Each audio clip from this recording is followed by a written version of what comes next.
How many of us, God has spoken something and we didn't listen? My question was in regards to wisdom. Can we separate the practical from wisdom? Can we say that somebody's wise if they're not walking in the wisdom that they claim to have?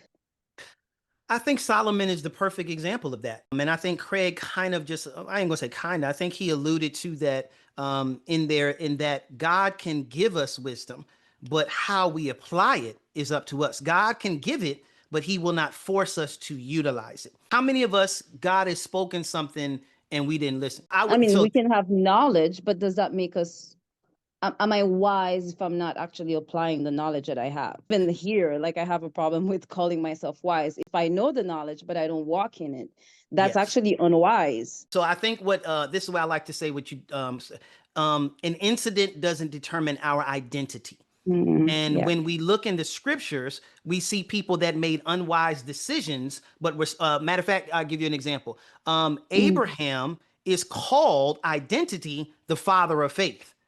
Even yeah. though we Yeah. can look in his life and be like, Yeah. hey, she's my sister, not an act of faith. True. David committed Yeah. acts of adultery, committed acts of, murder.